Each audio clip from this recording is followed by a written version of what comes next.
With the NFL draft right around the corner, Kirk Cousins was spotted in Cleveland. We'll break down the mystery on today's edition of Locked On NFL. The new Locked On NFL. The madman Tyler Rowland is your double shot of NFL espresso with the Locked On local experts on every major story.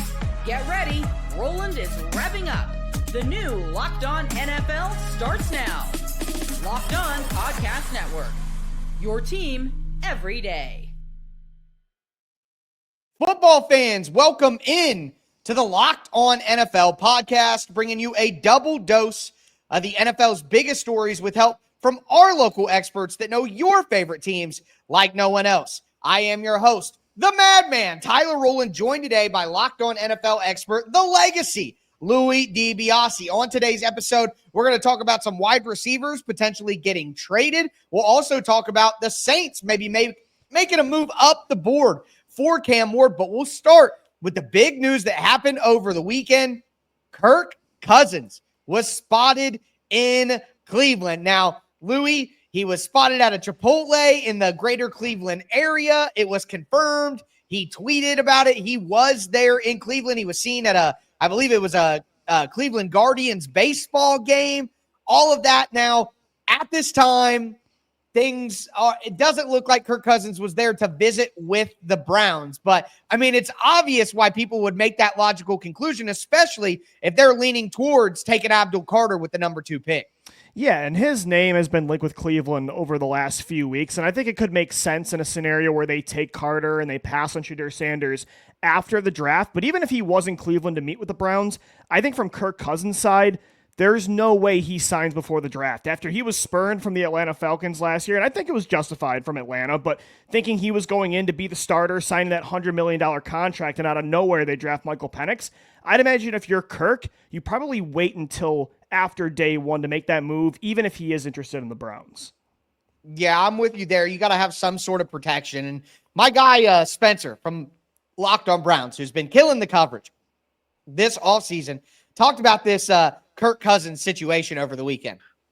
But here's the thing, like, this just is the latest twist and turn in what is easily one of the wildest, if not the wildest. Like, we've reached critical mass with this Browns off season, and we're still a month away from the draft. Like, we still have a little less than a month until the NFL draft, and this is where we're at. Like, Kirk Cousins showing up at a local Chipotle and people speculating on what it means, and is he going to be a Cleveland Brown, and have they already made a trade? Are they making a trade? All these different things just kind of come out of this, and it's wild.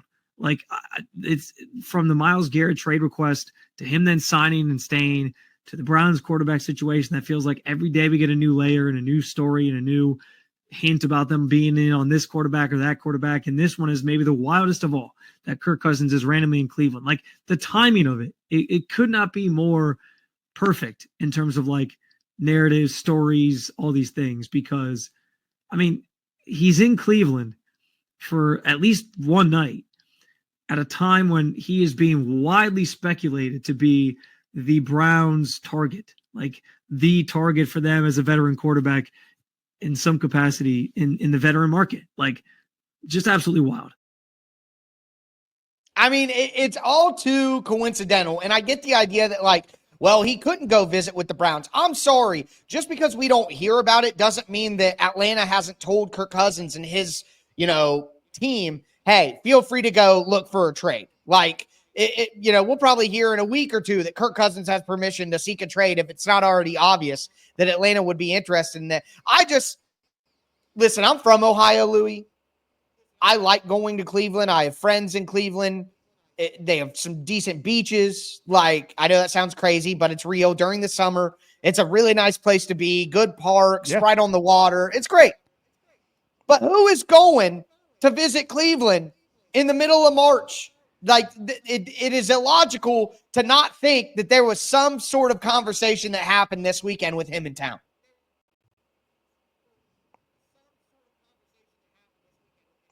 Yeah, I mean, Tyler, I didn't believe that Matt Stafford was in Montana on a ski resort by coincidence. I think he was there to meet with Tom Brady and the Las Vegas Raiders. There's no way Kirk Cousins just said, hey, why don't we go to Cleveland and watch a baseball game. I don't believe it at all. For Cleveland, I almost wonder if they're feeling the pressure after the Watson debacle and signing Myles Garrett, who clearly priorities were that he wanted to win, but everybody has a price, and they showed him $40 million a year. But they might say, like, we have to make do on our promise to him, maybe, that we're going to get this right and win now, and almost make people forget about the Watson situation. So maybe that's what they're doing here, and that's why they want the quick fix with Kirk Cousins. But if I'm the Browns, I have an opportunity now to wipe that slate clean, and I would take the chance on Sanders, or heck, even go for like a day 2 Jalen Milroe, or if Jackson Dart fell, you trade up in the first round. I just feel like after Watson, you got to try to start fresh. And I don't know. I mean, maybe if Kirk Cousins is a bridge quarterback and you draft one of those guys, you can do both. But Kirk Cousins was not very good in Atlanta last year.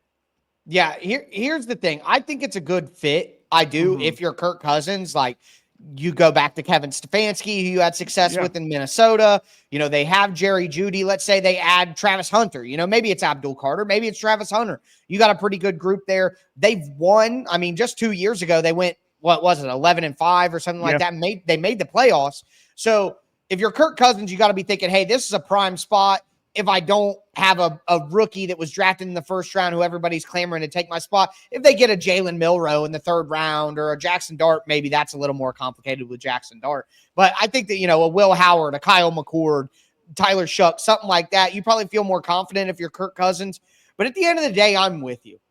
The only thing that can remove the stink of the Deshaun Watson situation, I think, is a new rookie quarterback, because you know that if Kirk Cousins doesn't work halfway through the year, there's going to be Cleveland spending this much on Cousins and this much on Watson, and it's still not fixed. So I think if you're Cleveland, I know that Abdul Carter and Travis Hunter are less risky, but getting a rookie quarterback on a rookie contract is going to be critical with dealing with the Deshaun Watson mess. And also from a public relations standpoint, giving your fans somebody to believe in, you know, and let that go. I don't think Kirk Cousins washes away the memory of Deshaun Watson, but I think that Shedeur Sanders does. Absolutely. Look at the Washington Commanders and what Jaden Daniels did for an organization that had such a bad reputation for a long time. And yeah, of course, Dan Snyder wasn't the one that took Daniels. It was a new regime, but look how fresh the Commanders feel now. Now they're suddenly a top team in the NFC. All it takes is that pick if you get that right. And yes, Abdul Carter and Myles Garrett together sounds awesome. Travis Hunter in that offense would be, with Jerry Jeudy, would be a really good 1-2 punch. But again, I just think, and I've said it on this show before, when you have the opportunity to be in the top 2, maybe even in a weaker class, I just think with how unknown it is, what quarterback prospect's going to pan out, you just got to take the shot. And I think Sanders fits in pretty well with Stefanski's offense. He's a pocket passer himself, like Flacco was, like Kirk Cousins is, that I would take that guy instead of Kirk. And maybe you can do both, but I think Kirk is going to be calculated after the Falcons situation. I think he's going to wait to see what the Browns do on day 1 first. He absolutely has to. He can't go into a situation like he did last year and do that same thing again. Look, I will say this. I don't think that Kirk Cousins is a certified starting quarterback anymore. I think with the rookies coming in, like, out of the 32 spots, to me, if you said Kirk Cousins shouldn't have one of the 32 spots, I wouldn't argue with you. I wouldn't. But if you're Kirk, you want to try to guarantee yourself one of those 32 spots from his. So I get why he would want to wait until draft time. And I agree with you. It does seem like it would be more likely that it happened then. If you had to choose, if you were the Browns, if you had Cam Ward or Shedeur Sanders, which quarterback are you going with there? I mean, I'm taking Cam Ward. He's my favorite quarterback in this class. Unfortunately for them, I don't think they're going to have the opportunity. I think he's going to go first overall. But I think Shedeur, even though I'm not a big fan of him, again, I'm just a big fan of taking shots on quarterbacks. And even, again, if you're not a fan of Sanders and you want to trade back up in the first round, take advantage of that 5th-year option with a Jackson Dart, I think that's worth a flyer as well over a Kirk Cousins. I'm with you. I don't think he was pretty bad last year. I mean, 15 interceptions and half a year of starting is not good. So I don't know if he even has the right to be picky like this. But, I mean, at the same time, he probably will be. Yeah, I'm with you there. I don't know if he has the right, but, hey, tell that to Kirk Cousins. He thinks he does. So with that in mind, though, we need to talk about another veteran quarterback that could be traded. But this trade could net a rookie quarterback in return. Do want to let you guys know that today's episode is brought to you by FanDuel Sportsbook. Look, March Madness is here, and it's going quick. And FanDuel is making sure that you have a chance to get in on the action like never before. Right now, New customers can get $200 in bonus bets when your first $5 bet wins. That's 200 extra bucks to use on everything from buzzer beaters to Cinderella stories, even who's going to cut down the nets. Look, for me, I admit with no shame that I have been riding the favorites. I have been going chalk all tournament long, whether it be the spreads, the totals, the game props. FanDuel has what I need to back those favorites. I can stay in the action all tournament long, and the FanDuel app is simple to use. And when I win, I get paid instantly. No waiting around. Make sure that you visit FanDuel.com and get in on the college hoops action all tournament long. Once again, that's FanDuel.com. All right, Louis, let's continue today's edition of Locked on NFL. We talked about Kirk Cousins potentially making a stop in Cleveland to visit with the Browns. Can't confirm that at this stage, but I don't believe in coincidence, Louis. That's just me as a skeptical, pessimistic person in general. I'm but with you. I want to talk about another potential quarterback move here. And the two quarterbacks I would say that have been on the trade market or have been in trade conversations throughout the offseason have been Kirk Cousins and Derek Carr for the New Orleans Saints. Now we see the New Orleans Saints entire contingent, like their entire group of decision makers, went to Cam Ward's pro day, and I believe had a private workout with Cam Ward as well. So it's clear that the Saints are very, very interested in Cam Ward. Louis, if you were the Saints, where you're at right now, would you consider, now there's dead cap involved and the financials would be something that would need to be worked around, but the Tennessee Titans have cap space. Could you see the New Orleans Saints trading pick number 9 and maybe a 2026 first and then a couple of day 2 picks in the next couple of drafts, let's say, 1 this year and 2 next year, and Derek Carr to move up to number 1 overall and take Cam Ward? I think they should absolutely trade up. I think the Titans are insane, though, if they do give up that pick. For me, Cam Ward is worth it. I would love to take the chance on that arm talent. New Orleans, you look at their salary cap situation, it's not great. Right. And they're always just in this middling, they're not the Steelers winning 9 games a year, but they're still not picking at the top a lot. So if you do have the opportunity to take advantage in a weaker class, if the teams up top are not convinced and you're a team that's always picking in that 9 to 15 range, I think it's worth it. Would I trade up for Shedeur in this draft class? No, but I think Cam Ward is worth it. But I think Tennessee should just stick and pick there. I don't know. I think they're overthinking it if they don't do that. But if I'm New Orleans, I'm all in on Cam Ward. Yeah, I'm with you there. And the Titans had their private workout with Cam Ward on Friday, got that in the books. And we saw Titans decision maker Chad Brinker come out and say over the weekend at the league meetings that, they're getting really close to a final decision here. And barring, some team calling and giving them an offer that they have to consider, it seems, pretty clear they're going to be sticking. And if they stick and pick at 1, it has to be for the quarterback. So I think that's going to be the case. But I agree with you.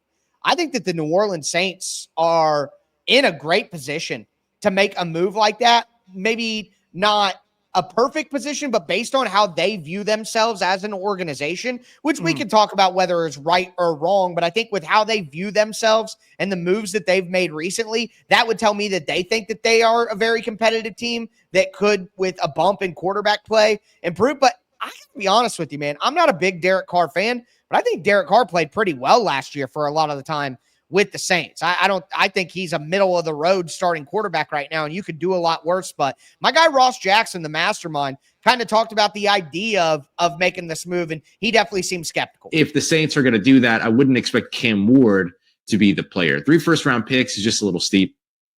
And remember, you're not just trading 3 first-round picks, right? Because there's also the Browns, who are sitting there at number 2, who love Cam Ward, and who really like Shedeur Sanders out of Colorado as well, but they really love Miami's Cam Ward. And so if they find out that the Titans are trying to trade and move around and everything like that, and the Titans would be right to call up the Browns and say, hey, teams are trying to move up. We're thinking about trading out of 1. What do you got? I mean, the Titans moving back 1 spot and still landing Shedeur Sanders or Abdul Carter, you'll take that if you're the Tennessee Titans, and you'll probably end up taking less draft capital from them because their draft capital is better. And so the Saints offer of 9 and then 2 more first round picks is not going to be enough to beat the Cleveland Browns offer of 2 and a couple more first round picks. And so you're going to have to throw in even more draft capital on top of that.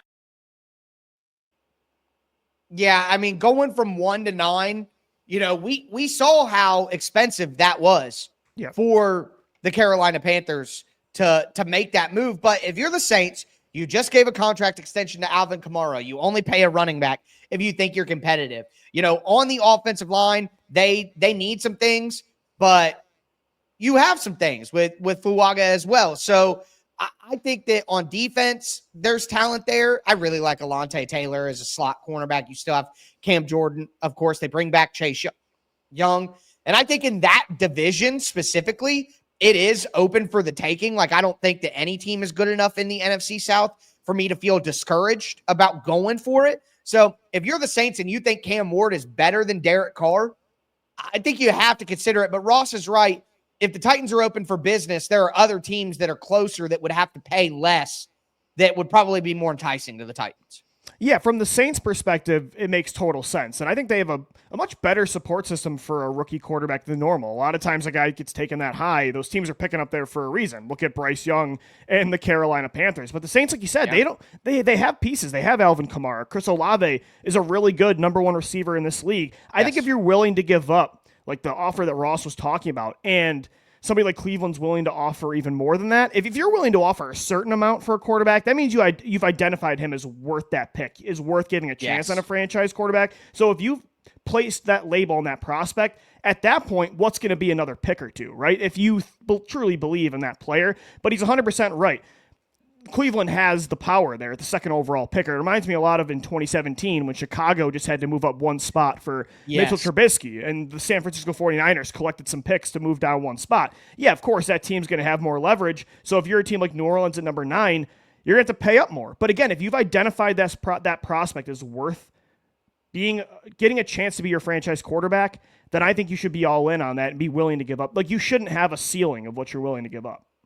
And that's interesting because as quotes are coming out of the league meetings, I just saw a quote recently where it was the Titans president of football operations, again, Chad Brinker, or it could have been GM Mike Borgonzi. I'm just seeing it now, but they're basically like, there is no price for a franchise quarterback. Like, exactly. If we believe there's a franchise quarterback, there basically is no price that you could pay to come up and take him from us, especially when we don't have one. And realistically, Steve McNair was a good quarterback, but Steve McNair wasn't much better than like Jalen Hurts is right now. I would say that's kind of comparable in terms of talent level, and the Titans desperately need that. So it would be super expensive for the Saints to do it. And while it would make sense, I think it's ultimately just going to be a little bit too expensive. But been a lot of trade conversations throughout today's show, and it's not slowing down.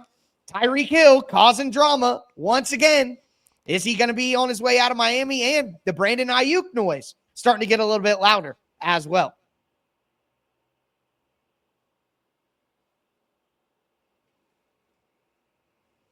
All right, football fans, let's cap off today's edition of Locked On NFL.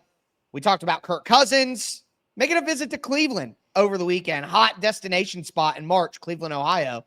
And then the New Orleans Saints looking at a potential trade up the board. But now let's talk about some wide receiver trades. Before we dive in, do want to thank you again for making Locked On NFL your first listen each and every day. Again, Monday through Friday, NFL content all year round. You're not going to beat that anywhere else.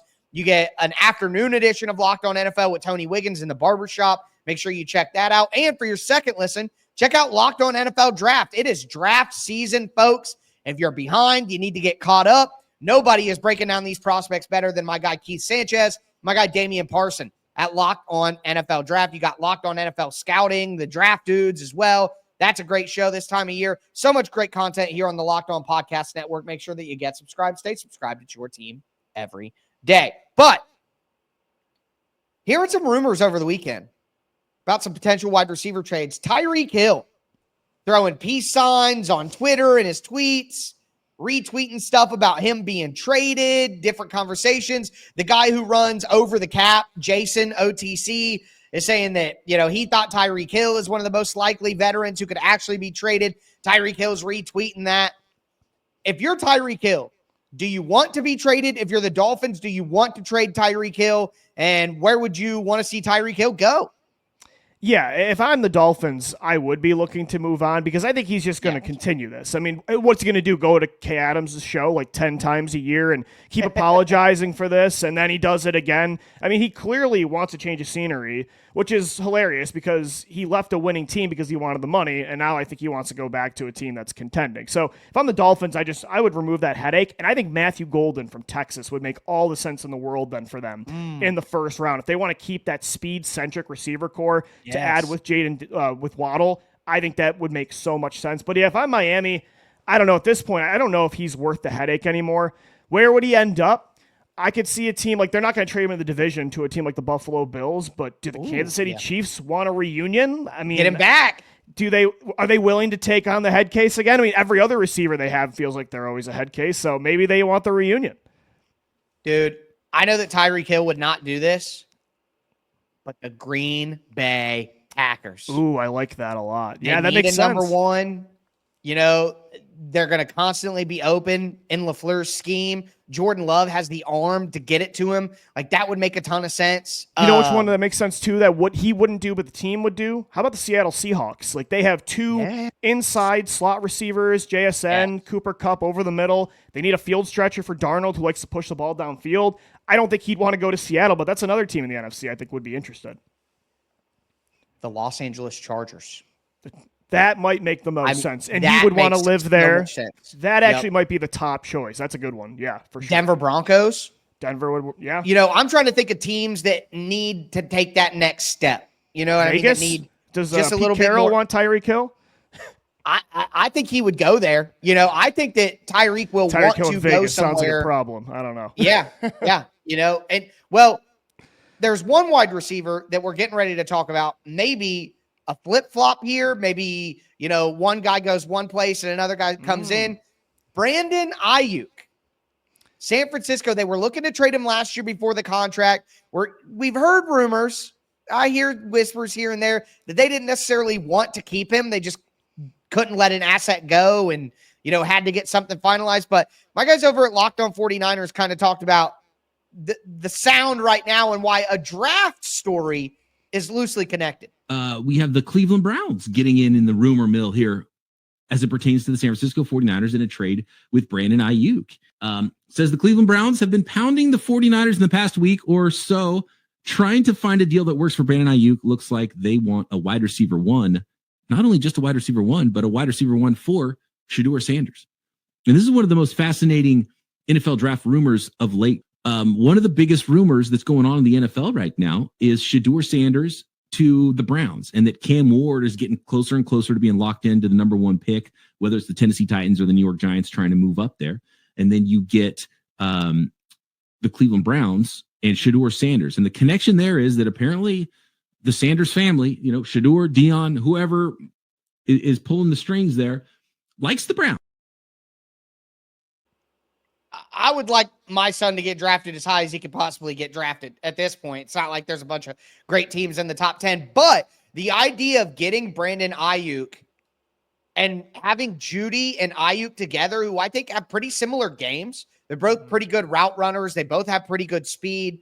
Like, that would be great for a guy who throws with great anticipation and great timing like Shedeur Sanders. It would help him with those windows because guys who create more separation give him a bigger window. Therefore, he doesn't have to have the strongest arm because, you know, you need a stronger arm with more velocity to fit in the tighter windows. Well, the best way to eliminate tight windows and make bigger windows for a guy without the strongest arm is to have great route runners who create great separation, with Judy and Aiyuk both do. So the concept of that I do really like.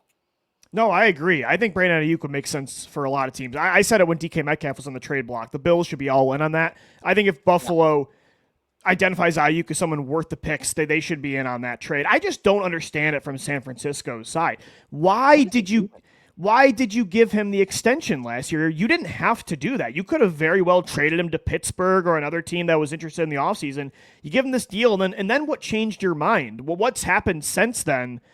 Are they punting now on their win now window? Maybe they are. They already got rid of Deebo Samuel, and I don't know. Are they going to draft? Maybe they draft Jackson Dart in the first round, and they're not going to give Purdy the contract either. Just hit reset. I don't know. But it's a weird point for San Francisco right now. They're in this kind of like make or break decision, like who they want to be as a football team. And even if you want to be kind of retooling or rebooting a little bit, Brandon Aiyuk's a young player in his prime that's under contract now. I think that's a good building block piece to have for Purdy, especially if you're going to pay Purdy, like Tyler, I don't think he's a guy you win because of. He needs receivers, and you can't just be getting rid of that entire offense when it comes to the weapons.